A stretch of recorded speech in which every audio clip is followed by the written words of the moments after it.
গরমের এই সময় এমন একটা দুর্দান্ত ডালের রেসিপি তোমাদের সাথে শেয়ার করব, যেটা নিরামিষ দিনে খাও বা আমিষ দিনে খাও, খেতে দারুণ লাগে। এই ডাল দিয়ে পুরো ভাত খাওয়া যাবে এমন একটা ডালের রেসিপি। বানানো খুবই সহজ, যে কেউ বানিয়ে নিতে পারবে, আর যাকে এই ডাল খাওয়াবে তার মুখে লেগে থাকবে এই ডালের স্বাদ। চলো দেখে নেওয়া যাক আমার আজকের রেসিপি। আজকে আমি তোমাদের সাথে অড়হর ডালের একটা রেসিপি শেয়ার করব। তো প্রথমে আমি এখানে নিয়েছি 100 গ্রাম অড়হর ডাল। এই ডালটা কিন্তু এখন আমি ধুইনি, কাঁচা অবস্থাতে এই ডাল প্রথমে একটু কড়াইতে ভেজে নিতে হবে, নালে অড়হর ডালের যে ফ্লেভারটা আছে এতে তুমি যেই মশলাই দেবে না কেন ডালের স্বাদ ম্লান হয়ে যাবে। তাই প্রথমে কাঁচা অবস্থাতে এই ডালকে 2 মিনিটের মতন ভেজে নিতে হবে, যেমন করে আমরা মুগ ডাল বানানোর সময় মুগ ডাল লাগে ভেজে নিই। খুব লাল করে ভাজার দরকার নেই, হালকা একটু ভাজবে, তাতে কিন্তু খুব সুন্দর একটা গন্ধ আসবে। এবার এই ডালের মধ্যে জল দিয়ে খুব ভালোভাবে এই ডাল ধুয়ে এই ডাল অন্ততপক্ষে কিন্তু আধা ঘন্টা আগে ভিজিয়ে রাখতে হবে, তাহলে ডাল গুলতে কিন্তু কোনো অসুবিধা হবে না। চাইলে তোমরা বেশিক্ষণ এই ডাল ভিজিয়ে রাখতে পারো। আমার ডাল অনেকক্ষণ ভেজানো ছিল। এবার আমি জল ঝরিয়ে এই ডাল নিয়ে নিচ্ছি একটা প্রেশার কুকার, আর এই ডাল এই প্রেশার কুকারের মধ্যে দিয়ে দিচ্ছি। অড়হর ডাল যদি কড়াইতে রান্না করো সময়টা কিন্তু অনেকক্ষণ লাগবে, তাই বেস্ট উপায় হচ্ছে এটাকে প্রেশার কুকারে হুইসেল দিয়ে দেওয়া। এই ডালের মধ্যে দিয়ে দিচ্ছি কিছুটা সজনের ডাঁটা। তুমি কিন্তু এর মধ্যে অনেক রকম সবজি অ্যাড করে দিতে পারো, তো আমি এখানে সজনে দিয়েছি। এখানে দিচ্ছি কিছুটা পরিমাণে কাঁঠালের বিচি বা বীজ, তোমরা চাইলে কিন্তু এখানে কাঁঠাল ডুমো ডুমো করে কেটেও দিতে পারো। আর দিচ্ছি আমটা কিন্তু অপশনাল, যদি দিতে না চাও, টক খেতে না চাও তাহলে দেবে না, আম ছাড়াও কিন্তু এই ডালটা খুব ভালো লাগে। দিচ্ছি স্বাদ মতন 1 চামচ নুন, আর দিচ্ছি সাথে 2টো কাঁচা লঙ্কা দিয়ে এবার দিয়ে দিচ্ছি জল। জলের পরিমাণটা কিন্তু এখানে খুব ইম্পর্টেন্ট। জলটা এমন করে দেবে যেন ডালটা নিচে থাকে, খুব একটা যেন ওপরে জল না থাকে, তাহলে কিন্তু প্রেশার কুকারের থেকে বাইরে জল চলে আসবে। আর যদি এইভাবে জল দিয়ে করো তাহলে কিন্তু প্রেশার কুকারে বাইরে আসবে না, ডালটাও ভালো সেদ্ধ হবে। ডাল আমি সেদ্ধ করে নিয়েছি।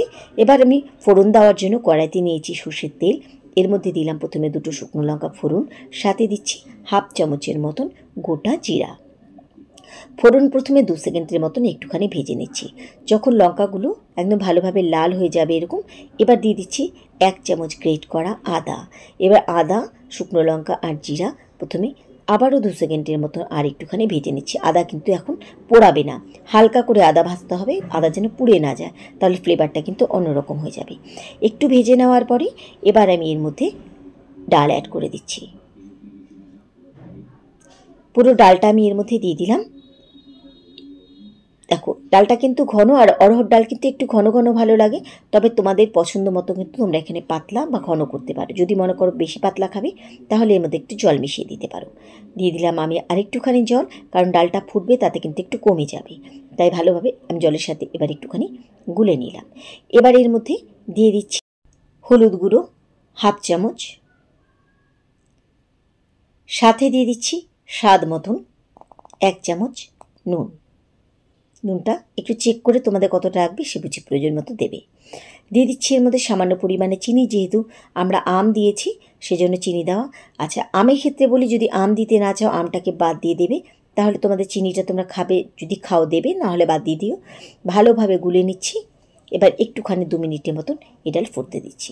ডাল একটু ফুটে গেলে এর মধ্যে দিচ্ছি ভাজা মশলা। এটা কিন্তু জিরা, ধনে আর মৌরি শুকনোভাবে তাওয়ায় ভেজে আমি গুঁড়ো করে নিয়েছি। এই ভাজা মশলার জন্য এই ডালের স্বাদটা কিন্তু দ্বিগুণ মাত্রায় বেড়ে যায়। ভাজা মশলা দেওয়ার পরে আরও 2 মিনিটের মতন আমি ডালটাকে ফুটিয়ে নিলাম। এবার ডালটা কিন্তু আমার একদম হয়ে গেছে। এবার আমি গ্যাস ওভেন বন্ধ করে দিচ্ছি। নামানোর আগে কিন্তু অবশ্যই নুন মিষ্টিটা তোমরা একটু চেক করে নেবে। এবার আমি গ্যাস ওভেন বন্ধ করে দিয়ে দিচ্ছি, আর এর মধ্যে দিয়ে দিচ্ছি সবশেষে 1 চামচ ঘি। ঘি দেওয়ার পরে কিন্তু আর এটাকে ফোটানোর দরকার নেই। তৈরি হয়ে গেল আমাদের দারুণ স্বাদের একটা ডালের রেসিপি। আশা করি আমার আজকের এই ডালের রেসিপি তোমাদের ভালো লেগেছে। তোমরা কিন্তু যারা এই ডাল এইভাবে খাওনি তারাও কিন্তু বাড়িতে একদিন অবশ্যই ট্রাই করো, দেখবি তোমাদেরও কিন্তু খেতে দারুণ লাগবে। কেমন লাগলো আমার আজকের রেসিপি তোমরা কিন্তু অবশ্যই কমেন্ট করে জানাবে, আর রেসিপি ভালো লাগলে বরাবরের মতো কিন্তু লাইক শেয়ার করতে ভুলো না। তাহলে আজকের মতো সবাইকে ধন্যবাদ জানিয়ে এখানেই বিদায় নিচ্ছি। ফিরে আসবো আবার অন্য কোনো রেসিপির সাথে অন্য কোনো দিন। সেই পর্যন্ত সবাই খুব ভালো থেকো, সুস্থ থেকো।